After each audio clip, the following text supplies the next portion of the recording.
How's it going, mates? This is Mrjacharles, and we're here with a game called Sorcery. Part 1. This is part 1 because, well, I've never played the game before, so I don't really know what to expect. Gotta say, I opened up with, well, basically it just said, do you want to do part 1 or part 2? Then I got to this bit, and I noticed the game is very quiet. This is a bit of a shy game here, so I don't know what to expect. Except that this should be some kind of, I don't know, adventurers go on your adventure, turn into a cool guy game.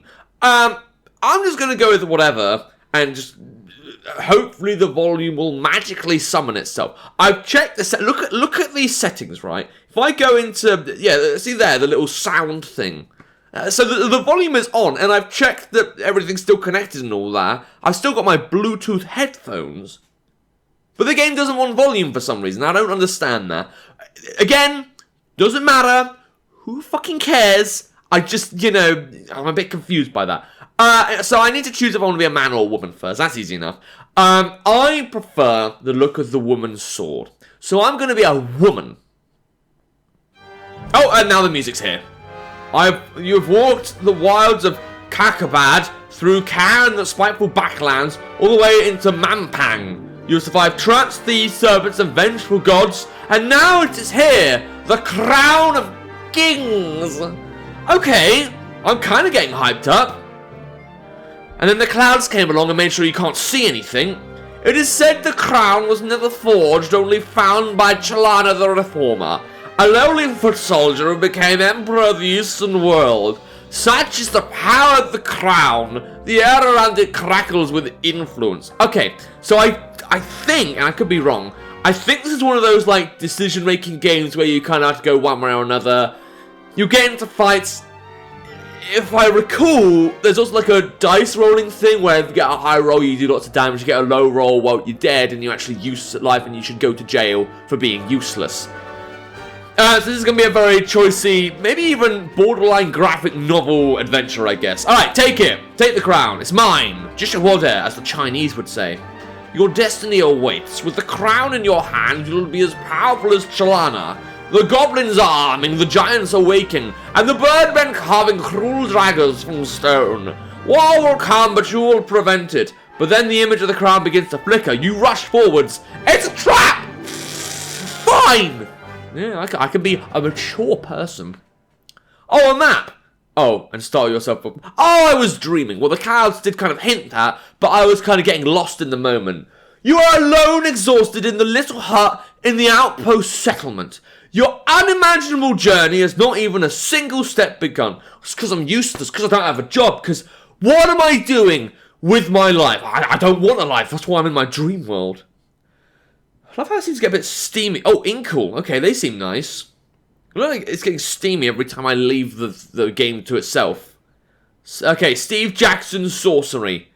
Gotta admit, they must have paid a lot for that logo because it looks very fancy. I should know. I pay people to sort comic shit like this out for me. And that's why I'm... Whoa! Are these the little... You go step by step and go play... This looks cool. I like this. This is awesome. Right, so there's stamina gold rations. Feels like a very kind of Facebook thing there, but I swear, if I have to wait 12 hours for my energy bar to restore itself, it's going to fuck itself.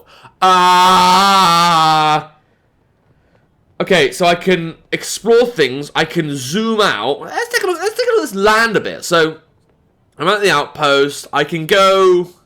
There's a sea monster there, but I don't know that's going to come up. Okay, and this is only part 1. I've heard there's like 2, maybe even 3 parts of this game. So I've got to go around this way, that way, forwards, backwards over the Irish Sea.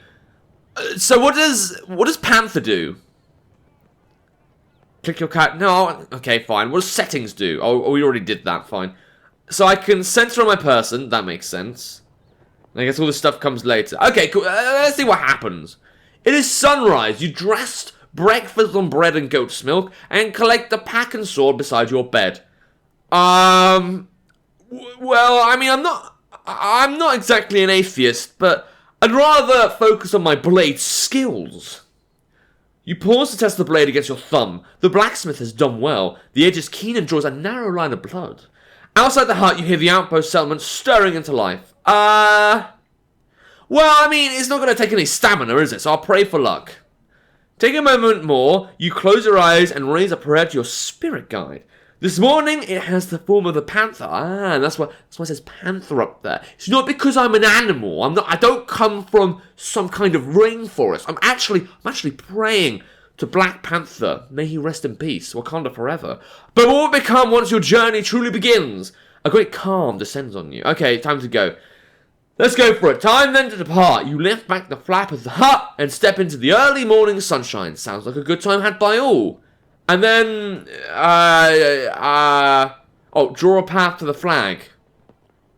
Okay, let's see. No.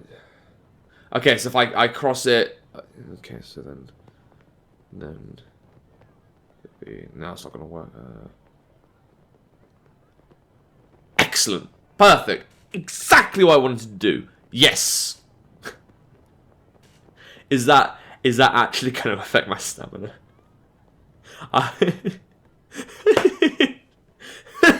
Sorry. Okay. Eyes follow you as you leave the hut and walk towards the great Shamutanti wall, but not before walking fucking everywhere else. The frontiers people of this tiny settlement are well aware of your mission.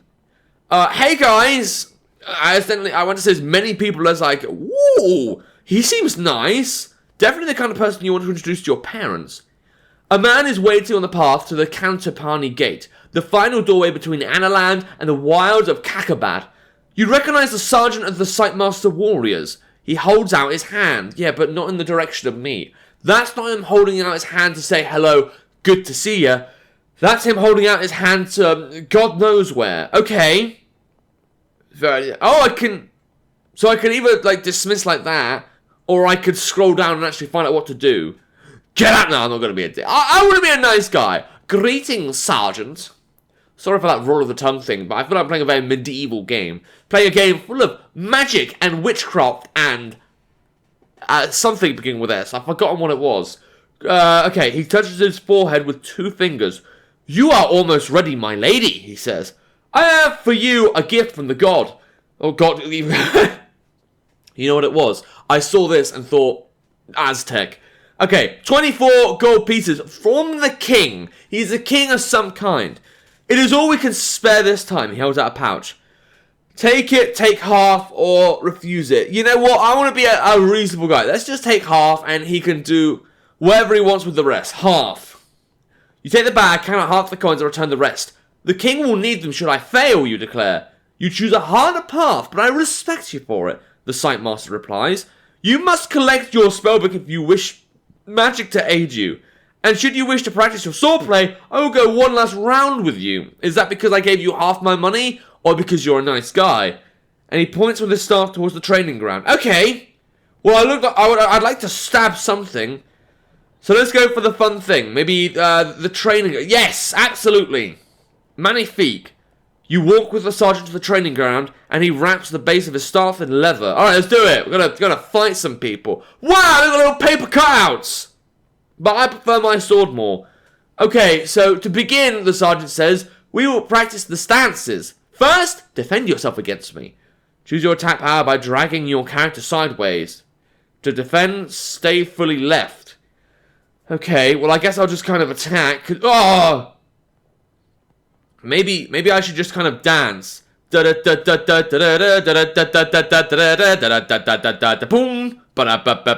boom,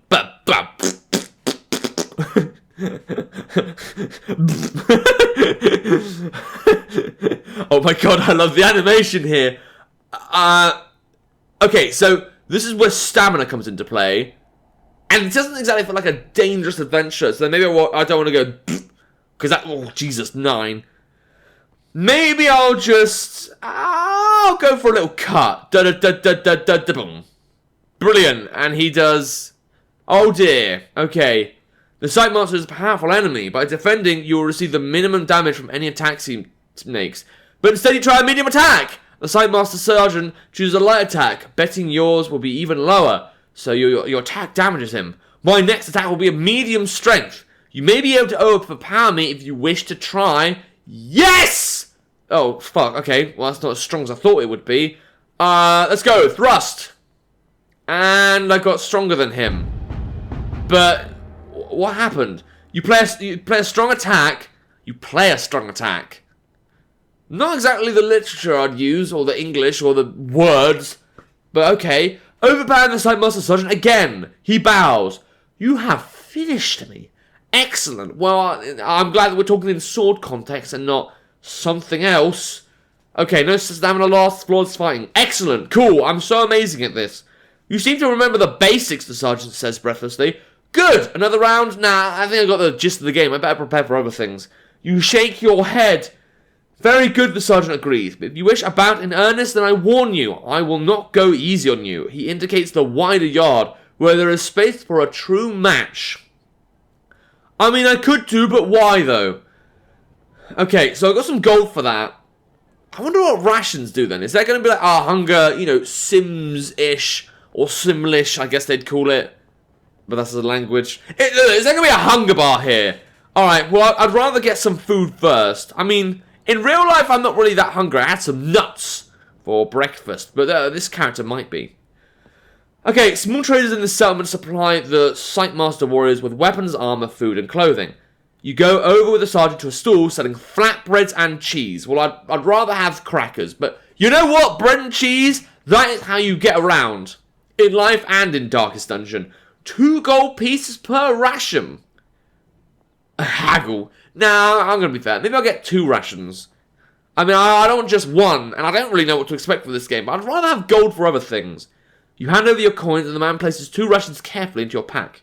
You must be sure you eat every day, or you will suffer. So that's basic common sense. If I'm an adult at this point, I think I'd know I'd need to eat to survive. But I guess I could be a stupid, absolute dingleberry, so, you know. The sergeant tells you standing at your side, eating more will give you extra strength, but is not necessary. Okay, so again, if you don't want to be overweight, don't eat too much food. You dinglebat. Okay, check the contents of your pack. I can do that later. Alright, then I've got to go collect my school. Yeah, okay, collect my school. Collect my spell book. Need that. Maybe I can make good use of my spells. One of the huts set slightly back from the others is decorated with glyphs and strange symbols. A terrible smell emanates from its doorway. This is the hut the chief made. He's been preparing your spellbook for days, reading star charts to work out which spells will be available to you in the different locations in the hills and beyond. Okay, no, I'd definitely rather get a spellbook if I can get that benefit, because you know what? Honestly, surviving in the wilderness sounds like the thing I need to do. You lift the flap and go inside. The mage looks up at you with haggard, sleepless eyes and presses the book into your hands.